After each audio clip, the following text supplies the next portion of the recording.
Aprijan Jayo, Properti, Ustazah Herda Tiara Utami.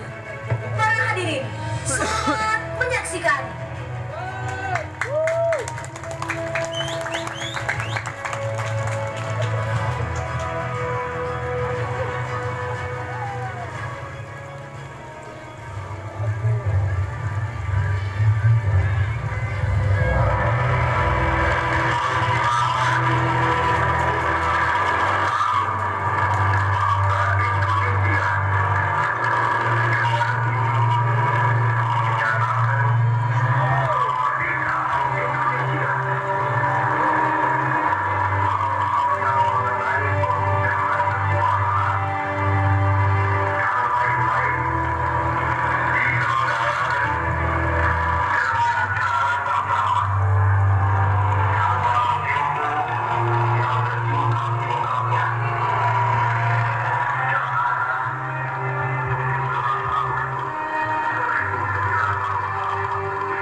Indonesia telah merdeka setelah ratusan tahun berjuang melawan penjajah.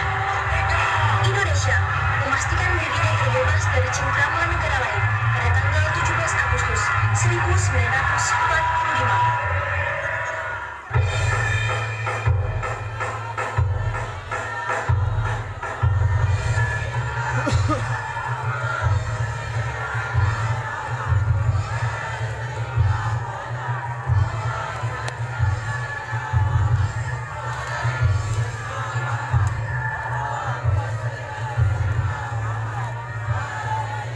Dasar Londo, Indonesia sudah merdeka. Masih saja mereka mengibarkan bendera di sini. Ayo, Tower Saidi.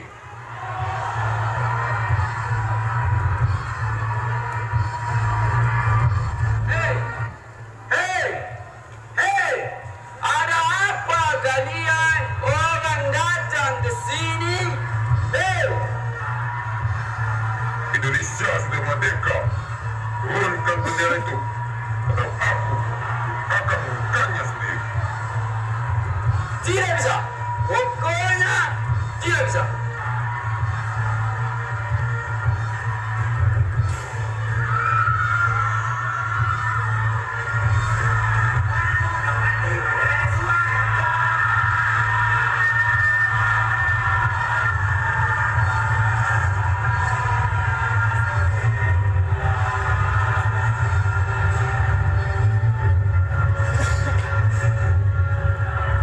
Belum genap 1 bulan usia kemerdekaan Republik Indonesia, langsung mendapatkan ujian yang berat. Ribuan tentara Inggris yang di dalamnya ada Belanda mendarat di Jakarta, Medan, dan kota-kota lainnya di Indonesia, tak terkecuali Surabaya. Bung Karno dan Bung Hatta melakukan upaya diplomatik untuk mendorong sekutu tidak mengotak-atik kemerdekaan Indonesia. Namun upaya itu tidak membuahkan hasil. Bung Karno gundah.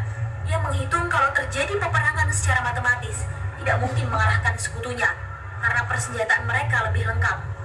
Dirgayat militer yang memadai. Atas saran Jenderal Besar Sudirman, Presiden Soekarno diminta memilih utusan khusus kepada Roisul Akbar, Nahdlatul Ulama, Hadratus Syekh Kiai Haji Hashim Asy'ari, Tebu Ireng Jombang. Tujuannya adalah untuk meminta fatwa kepada Kiai Haji Hashim Asy'ari.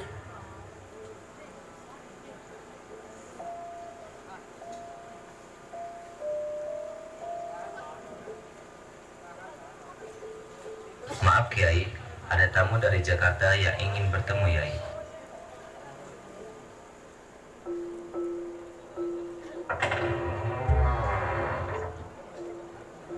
Assalamualaikum Kiai. Waalaikumsalam warahmatullahi wabarakatuh. Saya diutus oleh Bung Karno untuk menanyakan suatu hal, Kiai. Silakan. Begini, Kiai. Apa yang harus dilakukan warga Indonesia kalau diserang musuh? Karena Inggris datang melalui organisasi nikah. yang tadinya hanya ingin melucuti tentara Jepang dan membebaskan tawanan. Allah. Tapi ternyata mereka mempunyai misi untuk mengembalikan Indonesia ke tangan Belanda untuk dijajah kembali. Allah. Bagaimana menurut Kiai? Apa hukumnya berperang melawan penjajah? Saya akan menegaskan jawaban saya setelah saya berkumpul dengan kiai-kiai yang ada di Jawa dan Madura. Terima kasih Kiai. Saya akan sampaikan kepada Presiden Soekarno. Ya.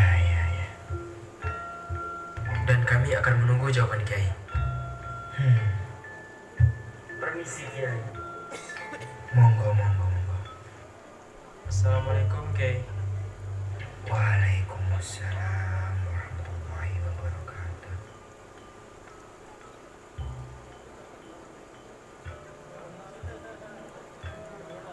Hamid.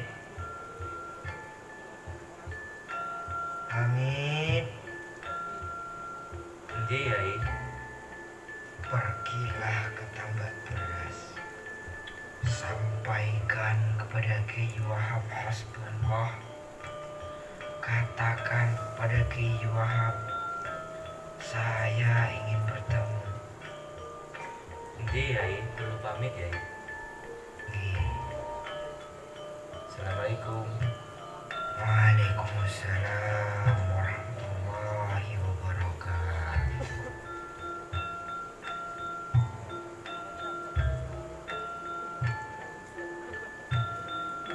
Walah, api tenan iki lho, Pak. Masya Allah.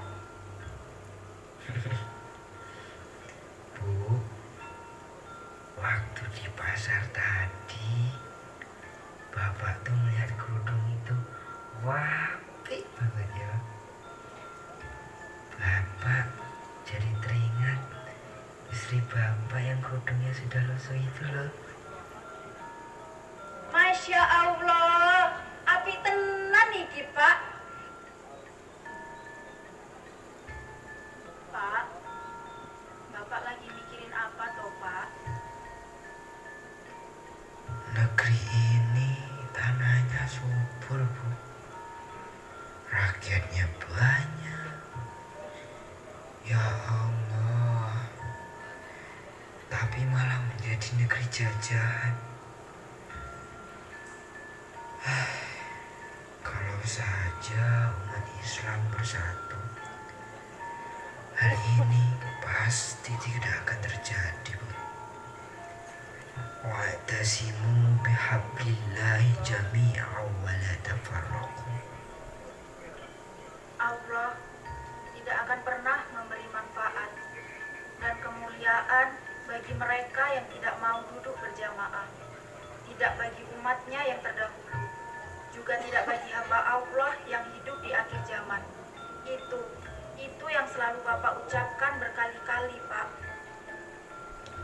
Iya, itu benar, Bu. Benar.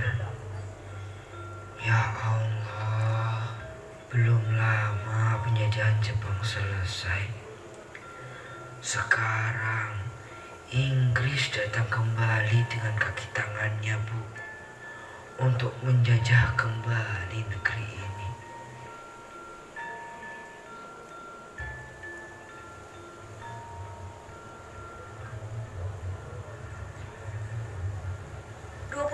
Oktober 1945, seluruh delegasi Nahdlatul Ulama se-Jawa Madura telah berkumpul di kantor pusat Ansor di Jalan Puputan, Surabaya. Kiai Haji Hasyim Asy'ari memimpin langsung pertemuan tersebut, kemudian dilanjutkan oleh Kiai Wahab Hasbullah. Setelah melalui diskusi yang cukup panjang dan mendengarkan hasil istikharah pada Kiai Utama Nahdlatul Ulama, esok siangnya pada tanggal 22 Oktober 1945, pertemuan menghasilkan 3 rumusan penting yang kemudian dikenal dengan Resolusi Jihad Nahdlatul Ulama.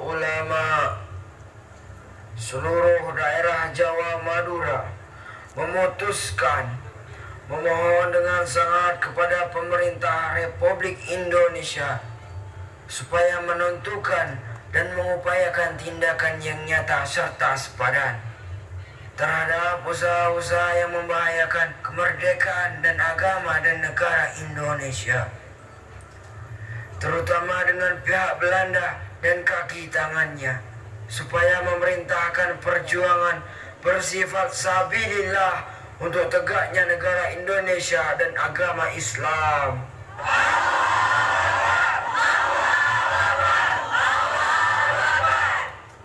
Selanjutnya, kami berfatwa bahwa setiap muslim, tua, muda, dan miskin sekalipun wajib memerangi orang kafir yang merintangi kemerdekaan Indonesia.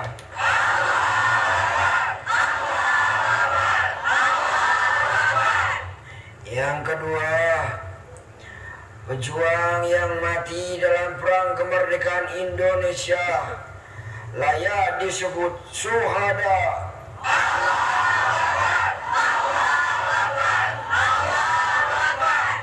Dan ketiga, warga Indonesia yang memihak kepada Belanda dan sekutunya dianggap memecah belah persatuan. Oleh karena itu, layak dihukum mati.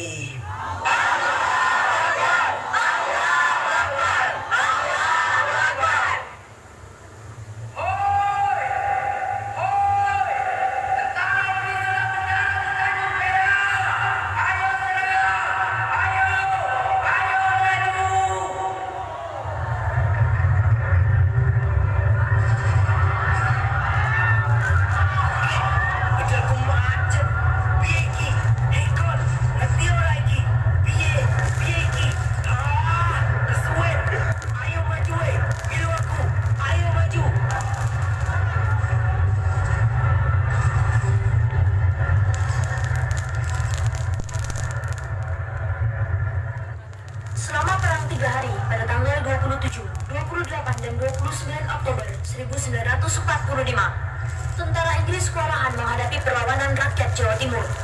Mereka lantas mendatangkan Bung Karno dan Bung Hatta ke Surabaya untuk diajak berunding melakukan gencatan senjata pada pagi harinya, tanggal 30 Oktober 1945, ditandatangani oleh pemerintah Indonesia dan Inggris. Namun sore harinya, terjadi insiden di Jembatan Merah.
Tenang. Presiden Soekarno dan Bung Hatta sudah membuat kesepakatan untuk gencatan senjata. Jangan ada yang menembak. Tenang.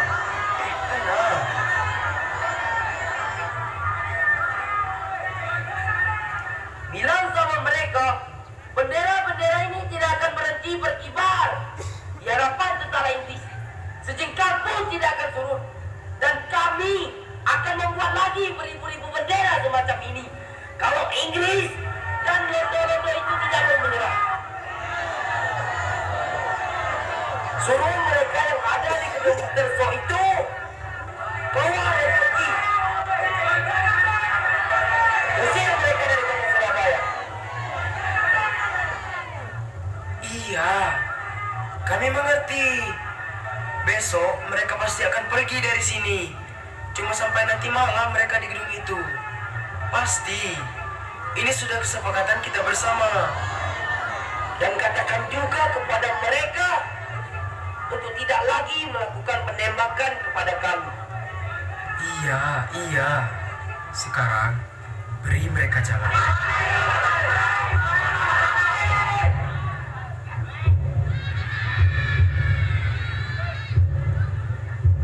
Sebentar, 10 menit lagi. Sabar.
Dari mana kamu? Dari mana kamu?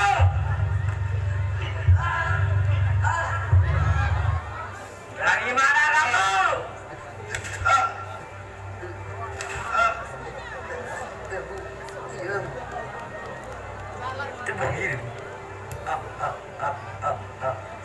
Kamu santri? Iya, saya santri. Saya santri Kiai Hashim. Hashim Asyari. Benar.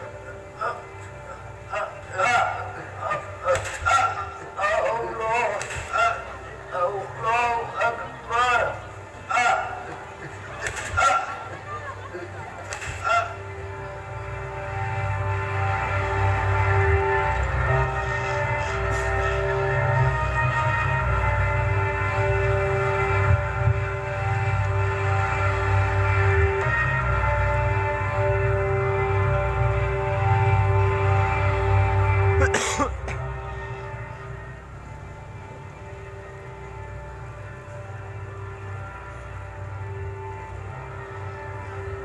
Saya ingin belajar menembak. Setidaknya sebelum saya mati, saya bisa menembak 1 atau 2 orang tentara Inggris yang datang kemari. Kiai, sepak terjang Belanda semakin mengkhawatirkan. Mereka telah menduduki tempat-tempat strategis, Kiai. Allah. Dan bahkan mereka telah memasuki Singosari. Dan rakyat-rakyat kecil yang tidak berdosa banyak menjadi korban. Sepertinya Kiai kelelahan. Lantas, apa yang harus kita lakukan, Kiai? Kiai. Kiai. Kiai. Kiai. Kiai. Kiai. Bunyai, Kiai. Bunyai. Kiai, bunyai. Kiai. Bunyai, Kiai, bunyai. Bunyai, Kiai. Pak. Kiai. Pak. Pak. Pak. Inna lillahi wa inna ilaihi raji'un.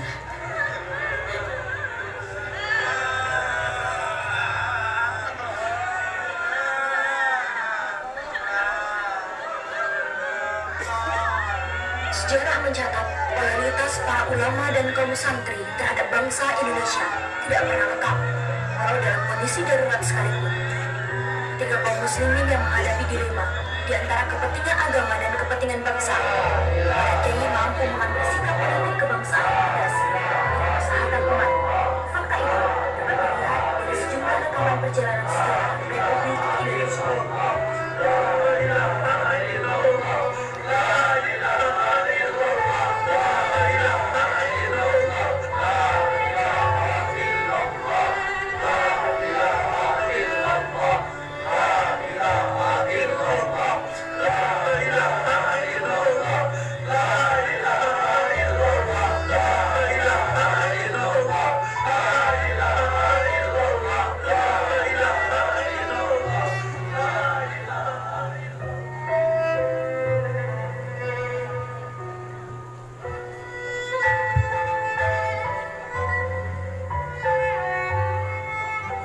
Assalamualaikum warahmatullahi wabarakatuh.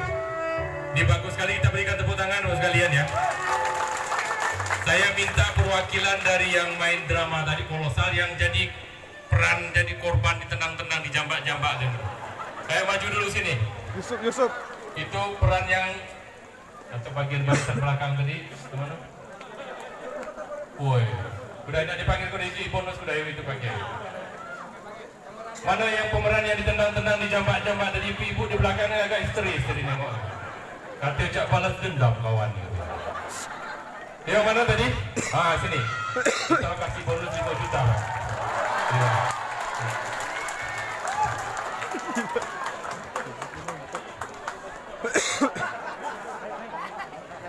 Yuk, sini. Sama-sama yuk. Ngadep sana.